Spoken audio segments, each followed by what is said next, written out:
Hello everybody! Today we're going to be looking at indexing in Pandas. If you remember from previous videos, the index is an object that stores the access labels for all Pandas objects. The index in a data frame is extremely useful because it's customizable and you can also search and filter based off of that index.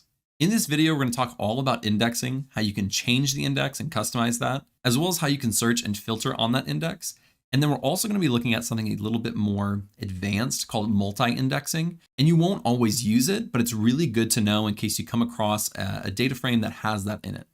So let's get started by importing pandas. Import pandas as PD. Now we'll get our first data frame. We'll say df is equal to pd.read_csv. And I've already copied this, but we're going to do R and we're going to put this file path. So I have this world population CSV. I will have that in the description, just like I do in all of my other videos. Let's run df and let's take a look at this data frame. So we have a lot of information here. We have rank, country, continent, population, as well as the default index from 0 all the way up to 233. Now, if you haven't watched any of my previous videos on pandas, the index is pretty important and it's basically just a number or a label for each row. It doesn't even necessarily have to be a unique number. You can create or add an index yourself if you want to, and it doesn't have to be unique, but it really should be unique, especially if you want to use it appropriately. For what we're doing, the country is actually going to be a pretty great index because the country is going to be all unique because we're looking at every single row as a different country as well as the population. So let's go ahead and create this country or add this country as our index. Now we can do this in a lot of different ways, but the first way that you can do this, if you already know what you are going to create that index on, is we can just go right in here when we're reading in this file, and we'll say comma, index underscore, oops, I spelled that completely wrong, index underscore column, and we'll say that is equal to, and then we're going to say quote country. So we're taking this country and we're going to assign it as the index. Now let's read this in. And as you can see, this is our index. Now it looks a little bit different. We didn't have this country header right here, which is specifying that this is still the country, but you can tell that this is the index based off the bold letters, as well as it being on the far left, and all the regular columns for the data is over here, while the country header is right here, and it's lower than all the others. Just a quick way that you can see that that is the index. Now, before we move on, I want to show you some other ways that you can do this as well. But I'm going to show you how to reverse this index before we move on. And we'll say data frame. So we had our data frame right here. So we have data frame dot, and we'll say reset underscore index. And then we'll say in place is equal to true, which means we don't have to assign this to another variable and all that stuff. It'll just be true. So now when we run that data frame again, the index was reset to the default numbers. So now let's go down here and I'll show you how to do this in a different way. You can do df dot, we'll say set underscore index, and then we'll just say country. So very similar to when we were reading in that file and we said set the index or that index column, we said index column equals country. If we do this and we run it in, it works. But if we say data frame right down here, it's not going to save that.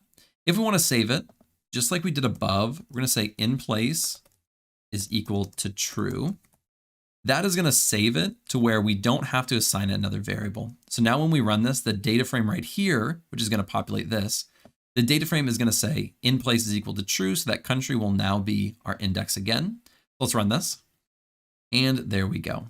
Really quickly, I wanted to give a huge shout out to the sponsor of this entire Pandas series, and that is Udemy. Udemy has some of the best courses at the best prices, and it is no exception when it comes to Pandas courses. If you want to master Pandas, this is the course that I would recommend. It's going to teach you just about everything you need to know about Pandas. So huge shout out to Udemy for sponsoring this Pandas series, and let's get back to the video. Now, what's really great about this index is we're able to search based off just this index.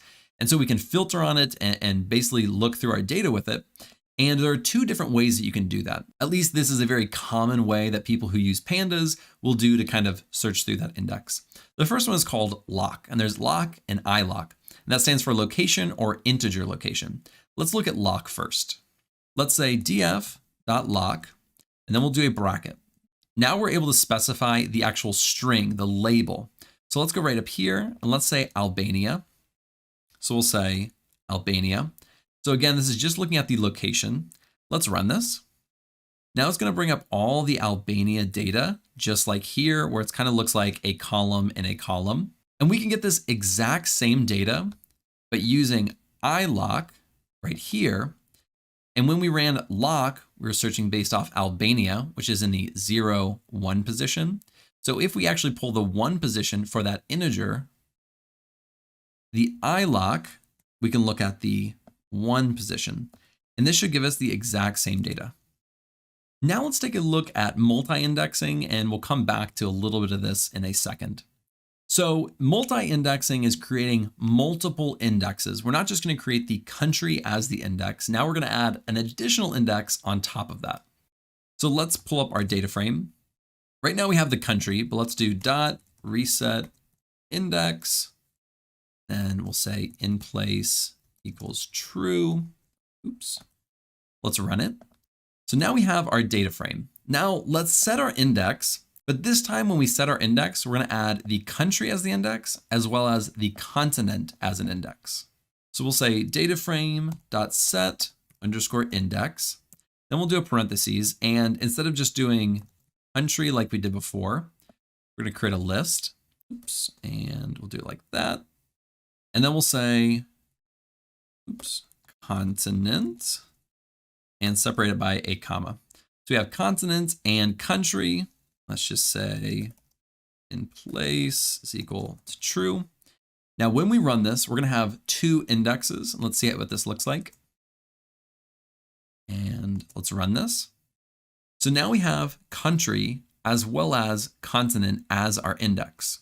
Now you may notice that these indexes are repeating themselves on this continent index.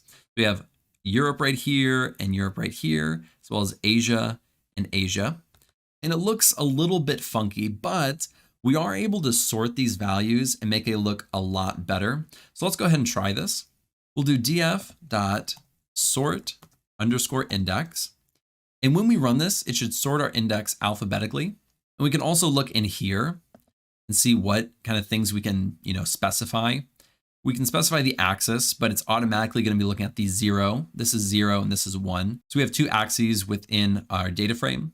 You can choose the level, whether it's ascending or not ascending, in place, kind, string, sort remaining, all of these different things. The only one that I really, think is worth looking at is the ascending. We already know some of these other ones. But if we look at ascending, let's run it. Now it's sorted these. And so now it's kind of grouped together. So we have Africa and all the African ones, as well as South America and all the South American ones. Let's really quickly say pd.set underscore option. And we'll say display.max.columns. And just like this, let's run it. And I need to specify right here. Let's see how many rows we have. 235. So let's do 235. Let's run this. And now when we run this, you can see that Africa is all grouped together and all the countries are in alphabetical order under it. And then we go all the way down to Asia. And again, just all in alphabetical order. If we wanted to, we could say ascending equals true. And then when we run this, I meant to say false. And then when we run this, it's the exact opposite. So it starts with South America, the last one, and then goes in reverse alphabetical order. We could also say false, make it a list and do comma true. And just like this. And then it would sort this first column as false and this next column as true. So you can really customize it, but for what we're doing, we don't need any of that. We just need to be able to see this right here. So now when we try to search by our index like we did before, we did dataframe.loc.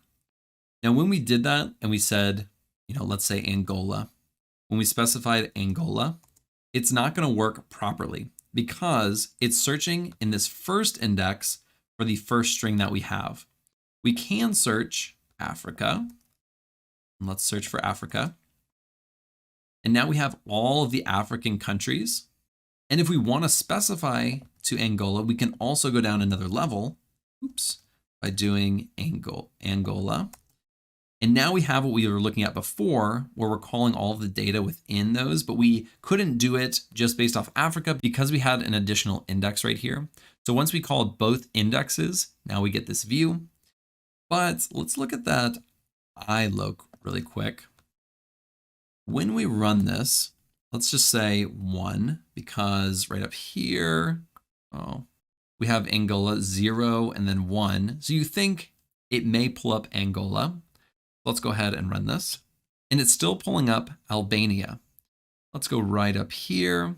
If you remember, when we didn't have the multiple indexes, it was pulling up Albania.